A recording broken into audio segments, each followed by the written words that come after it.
सबसे ज़्यादा समय मैंने नहीं गुजारा है।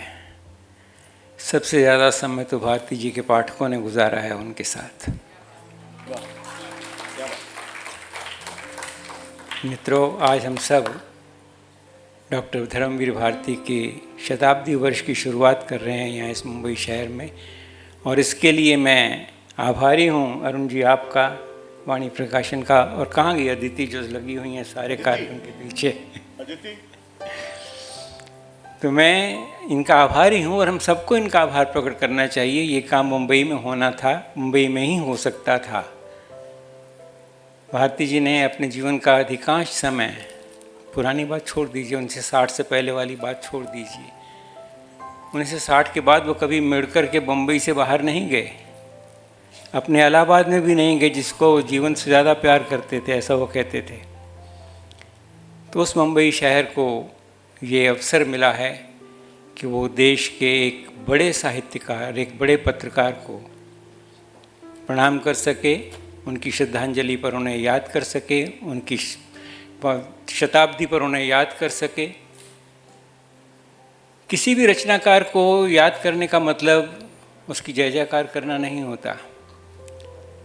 रचनाकार को याद करने का मतलब ये होता है कि उसने अपनी रचना के माध्यम से जो कुछ समाज को दिया है, हम उसके लिए उस रचनाकार के कृतज्ञ हैं। ये कृतज्ञता का भाव जब तक पाठक के बीच में, समाज के बीच में नहीं आएगा, तब तक हम अपने आप को अधिकारी नहीं मान सकते ऐसे रचनाकारों को श्रद्धांजलि देने के लिए। भारती जी ने साहित्य रचा, उसकी चर्चा भी हुई, बहुत होती है। उनका उपन्यास 164वां 164वां संस्करण किसी उपन्यास का आए। मुझे याद है मेरे चाचा ने भी इस उपन्यास को पढ़ा था और मैंने भी पढ़ा था, और हम दोनों एक साथ पढ़ रहे थे इस चीज़ को। तो ये बताता है कि किस तरह से, और सच कहूँ तो इस उपन्यास को भारती जी बहुत अच्छी कृति नहीं मानते थे। पुष्पा जी ने कुछ बताया भी इस बात को। भारती जी कहा करते थे, मुझे सचमुच समझ में नहीं आता है कि लोगों को क्यों ये उपन्यास इतना पसंद आ रहा है। 23 साल की उम्र में एक आदमी ने, एक लड़के ने, 23 साल की उम्र कोई उम्र नहीं होती रचनाकार के लिए, एक इस तरह का उपन्यास हमें दिया। सवाल सिर्फ उस उपन्यास का नहीं है, सवाल उस उपन्यास के पीछे की दृष्टि का भी है, और सवाल उस साहित्यकार का भी है जिसने उसे रचा था। हम उस साहित्यकार को प्रणाम करने के लिए आए हैं। ये सारा वर्ष मुझे लगता है कहीं ना कहीं किसी न किसी रूप में भारती जी की रचनाओं को लेकर के होता रहेगा। हम उन्हें याद करते रहेंगे। अतुल कह रहे थे कि मेरा सबसे ज़्यादा समय उनके साथ बीता है। सच बात तो यह है कि जब मैं इस मुंबई शहर में आया 1967 की बात है शायद, तो मेरी पहली पोस्टिंग धर्मयुग में ही हुई थी। उस नाते भारती जी मेरे पहले बॉस थे। तो पहले बॉस को याद करना सचमुच बड़ा अच्छा लगता है। और उन्होंने जिस तरह से याद किया, मुझे याद है एक उपन्यास, कहानी थी उनकी, गुल की बन्नो, शायद पढ़ी होगी आप लोगों ने, सब ने पढ़ी होगी। निर्मल वर्मा अक्सर कोट करते हैं, मैं कोट नहीं कर रहा हूँ उसको, मैं उसकी बात बता रहा हूँ। सारिका में उन दिनों एक कॉलम आया करता था जिसमें किसी रचना के बारे में एक रचना दी जाती थी, उसके बाद किसी साहित्य के बड़े आलोचक की राय होती थी उसके बारे में, और एक सामान्य पाठक की राय होती थी उसके बारे में, और इस तरह से तीन चीज़ें मिला करके वो कमलेश्वर जी ने इस तरह का एक आयोजन किया था। तो उसमें उन्होंने, कमलेश्वर जी ने मुझसे कहा कि मैं गुल की बन्नों पर एक पाठक की दृष्टि से, सामान्य पाठक की दृष्टि से अपनी राय उपस्थित करूं। मैंने वो राय दे दी, और उस राय में मैंने भारती जी की दृष्टि, इन्वर्टेड कॉमास में, भारती जी की दृष्टि की आलोचना की थी कि गुल की बन्नों को इस तरह से अपने पति के पास वापस भेज देना, उसको अपमान करना है।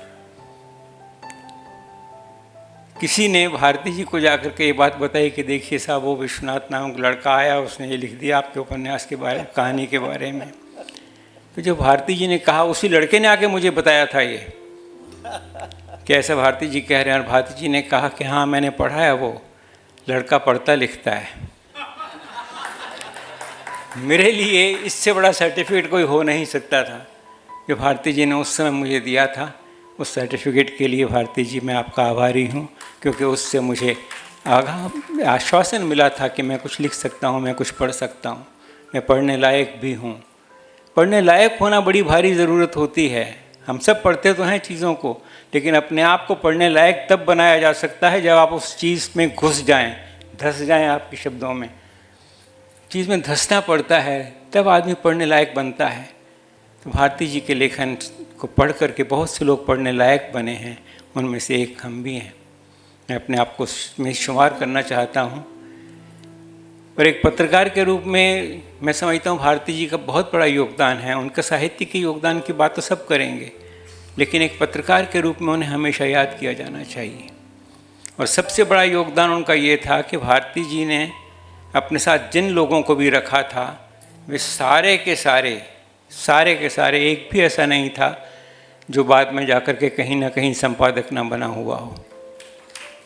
ये कोई छोटी बात नहीं होती है कि एक व्यक्ति 10-15 आदमी व्यक्ति उनके साथ में थे और सारे के सारे आगे चल के संपादक बने। किसी दृष्टि से उसने उनको स्वीकार किया होगा। मैं समझता हूँ ये बहुत बड़ा योगदान था। और धर्मयुग के माध्यम से भारती जी ने एक पत्रकारिता की एक उदाहरण प्रस्तुत कर दिया था। उस उदाहरण को आज भी याद किया जा सकता है, उसको पार नहीं पाया जा सकता।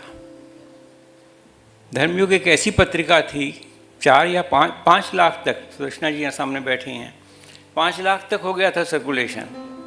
5 लाख का सर्कुलेशन किसी पत्रिका का होना कोई छोटी बात नहीं हुआ करती। आज तो 50,000 भी नहीं रह गया, ये 5,000 तक पहुँच गए हैं सर पत्रिकाओं के सर्कुलेशन इस समय, लेकिन 5 तो छपती हैं। तो उन्होंने तो 5 लाख तक पहुँचाया था और वो धर्मयुग को जिया करते थे। कैसे धर्मयुग को बनाते थे वो आप सोचिए कि मैं जब नया आया था धर्मयुग में तो ट्रेनी जर्नलिस्ट था उस समय, और मुझसे मेरे पास जो कॉलम दिए गए उनमें एक चुटकुलों का कॉलम भी था। चुटकुले जो होते हैं असामान्य चुटकुले, तो एक बार मैंने कुछ चुटकुले छांट करके उनको दिखाए कि ये अच्छे हैं चुटकुले, लोगों ने भेजे, इनको लिया जा सकता है। भारती जी ने उसमें से 3-4 चुटकुलों को काट करके मेरे पास वापस भेज दिया। मुझे हैरानी हुई कि ये संपादक चुटकुलों तक के लायक नहीं समझता हमको। इतना बड़ा संपादक है, अंधा युग का लेखक, कितना बड़ा लेखक रचनाकार, और इन चुटकुलों को पढ़ने की वक्त ज़रूरत भी क्या थी उसको। लेकिन भारती जी धर्मयुग का हर शब्द पढ़ा करते थे छपने से पहले। पुष्पा जी चली गई हैं, नहीं तो वो भी आपको बताती, इस बात की तारीफ करती हैं कि एक बार पुष्पा जी ने उनसे कहा भारती जी से कि तुम क्या हर समय ये सब कहानियाँ ला करके पढ़ते रहते हो बैठे हुए, ये काम तो मैं भी कर सकती हूँ। तो भारती जी ने उनको कुछ कहानियाँ दे दी कि लो करो, तुम कर लो ये काम। पुष्पा जी ने बड़े मनोयोग से उन कहानियों को पढ़ा और उसके बाद में बड़े मनोयोग से उसमें उन्होंने उन पर टिप्पणियाँ लिखी। हर कहानी के साथ एक टिप्पणी लिख करके दी कि इसमें क्या है, क्या अच्छी है या क्या बुरी है। लेकिन रात को अचानक जब पुष्पा जी सो गए, उसके बाद उनकी नींद खुली तो देखा भारती जी टेबल पर बैठे हुए कहानियाँ पढ़ रहे हैं। तो पुष्पा जी ने कहा भैया मैंने तो पढ़ के दी हैं तुमको, सारी सबके राय लिख दी है मैंने अपनी, उस पर इस लायक तो हूँ मैं। तो भारती जी बोले पुष्पा जी ठीक है आपने पढ़ लिया, अच्छी बात है, लेकिन मुझे भी तो पढ़ना चाहिए, संपादक हूँ मैं। तो हर चीज़ हर शब्द वो पढ़ा करते थे। फ़ोटोज़ के कैप्शंस, चित्र हम जो छापा करते थे धर्मयुग में, उसमें नीचे जो कैप्शन जाते हैं वो भी भारती जी की निगाह से चूक नहीं सकते थे।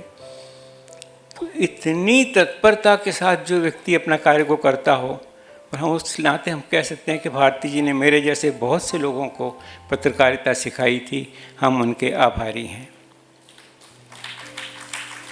और दोस्तों मैं एक बार इस बात को दोहराना चाहता हूँ कि हम सबको उनका आभारी रहना होगा, समाज को उनका आभारी रहना होगा जिस समाज ने उनसे इतना सारा साहित्य ले लिया। इस साहित्य के प्रति हम नतमस्तक हैं हमेशा उनके लिए।